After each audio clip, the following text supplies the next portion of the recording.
ছোট এবং বড় শিরকের মধ্যে মৌলিক 5টি পার্থক্য রয়েছে, যে 5টি পার্থক্য আমাদের প্রত্যেককে জানতেই হবে। আমরা যদি না জানতে পারি তাহলে বুঝতে পারবো না কোনটা বড় শিরক কোনটা ছোট শিরক, কোন শিরকের কারণে শিরককারীর উপর কোন হুকুম আরোপ হবে এটা আমরা বুঝতে পারবো না যদি শিরকের আমরা পার্থক্য যদি না জানি। তো বড় শিরক এবং ছোট শিরকের মধ্যে মৌলিক 5টি পার্থক্য রয়েছে।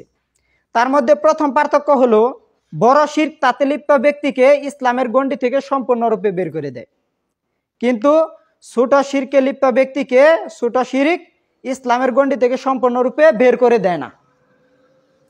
2 নম্বর পার্থক্য হলো বড় শিরক তাতে লিপ্ত ব্যক্তির জান মাল সহ সার্বিক নিরাপত্তা নষ্ট করে দেয়, কিন্তু ছোট শিরকে লিপ্ত ব্যক্তি অনুরূপ নয়, তার জানমাল সার্বিক নিরাপত্তা নষ্ট হয় না।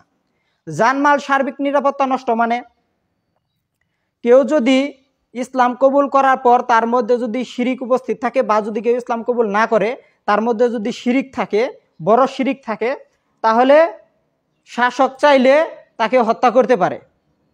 হত্যা করা গ্রহণযোগ্য, কারণ কেউ যদি ধর্ম ত্যাগ করে মোরতাদ হয় তাহলে শাসক চাইলে বড় শিরিক করলে শাসক চাইলে তাকে হত্যা করতে পারে, তার জানের কোনো নিরাপত্তা নেই। তার মালগুলো শাসক চাইলে বাজেয়াপ্ত করতে পারে, তার মালের কোনো নিরাপত্তা নেই। তো তার জান মালের সার্বিক নিরাপত্তা নষ্ট হয়ে যায় বড় শিরিক থাকলে। আর ছোট শিরিক যদি কেউ করে তাহলে তার জান মালের সার্বিক নিরাপত্তা নষ্ট হয় না। এটা হলো মৌলিক পার্থক্য, 2 নম্বর পার্থক্য। আর 3 নম্বর পার্থক্য হলো বড় শিরিক যদি কোনো ব্যক্তি করে তাহলে তার পূর্ববর্তী সমস্ত আমল নষ্ট হয়ে যায়, বাতিল হয়ে যায়। ধরেন একজন মানুষ বয়স 60 বছর যাবৎ সে নিয়মিত সালাত আদায় করতেছে জামাতের সাথে, নিয়মিত কোরআন তেলাওয়াত করতেছে, নিয়মিত জিকির আজগার করতেছে, তারপর হজ করেছে, এমনকি দান সৎকা, তারপরে উমরা, সবগুলোই ইসলামের রীতিনীতি সবগুলো পালন করে। তো এই পালন করার পর তার মধ্যে যদি একটি মাত্র বড় শিরকে আসগার আকবার অনুপ্রবেশ করে তাহলে তার পূর্ববর্তী সমস্ত আমল বাতিল হয়ে যাবে। তার সারা জীবনের যত আমল আছে সমস্ত আমল তার বাতিল হয়ে যাবে যদি তার আমল নামায় শিরকে আকবার বা বড় শিরিক থাকে। আর শিরকে আসগার বা ছোট শিরিক অনুরূপ নয়। ছোট শিরিক যদি কোনো ব্যক্তি করে তাহলে তার পূর্বের সমস্ত আমল বাতিল হবে না, যে আমলে সে ছোট শিরিক করেছে শুধু ওই আমলটাই বাতিল হবে। ধরেন কোনো ব্যক্তি সালাতে আসছে, নামাজ পড়তে আসছে, নামাজ পড়তেছে, সে নিয়ত করেছে আমি আল্লাহ তাআলার সন্তুষ্টির জন্য নামাজে দাঁড়ালাম। তো স্বাভাবিকভাবে সে নামাজে দাঁড়ানোর কারণে কোনো ব্যক্তি বা কোনো পরহেজগার মানুষ মসজিদে আসার পর সে নিয়ত করেছিল আমি আল্লাহর জন্য, তারপর তাকে দেখানোর জন্য সালাত রাতটি সুন্দরভাবে পড়লো। তো এটা হলো ছোট শিরিক। তো এই ছোট শিরিক করার কারণে শুধু তার এই সালাতটাই নষ্ট হবে, পূর্ববর্তী কোনো আমল নষ্ট হবে না। এটা হলো ছোট শিরিক এবং বড় শিরকের মধ্যে 3 নম্বর পার্থক্য।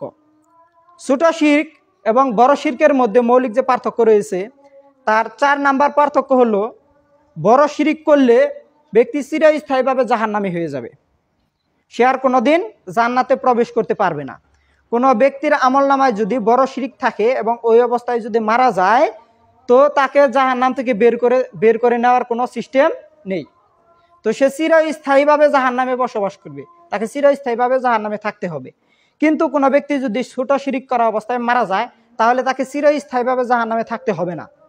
সে কিছুকাল জাহান্নামের শাস্তি ভোগ করার পর আল্লাহ তাআলা তাকে জাহান্নাম থেকে মুক্তি করে দিয়ে জান্নাতে প্রবেশ করাবেন, তাকে জান্নাতে দিবেন। তো এটা হলো ছোট শিরিক এবং বড় শিরকের মধ্যে 4র্থ পার্থক্য। 5ম পার্থক্য হলো বড় শিরিক লিপ্ত ব্যক্তির সাথে যাবতীয় সম্পর্ক ছিন্ন করে দিতে হবে। কোনো ব্যক্তি যদি বড় শিরকের সাথে সম্পৃক্ত থাকে তাহলে সে যদি আপনার নিকট আত্মীয় হয় তাহলেও তার সাথে সম্পর্ক সম্পূর্ণরূপে ছিন্ন করে দিতে হবে, সম্পর্ক রাখা যাবে না কেউ যদি বড় শিরিক করে। কিন্তু এর বিপরীতে কেউ যদি ছোট শিরিক করে তাহলে তার সাথে সম্পূর্ণরূপে সম্পর্ক ছিন্ন করা যাবে না।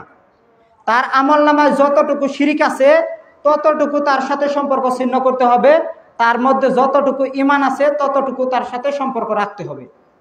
এটা হলো মোটামুটি বড় শিরিক এবং ছোট শিরকের মধ্যে মৌলিক 5টি পার্থক্য।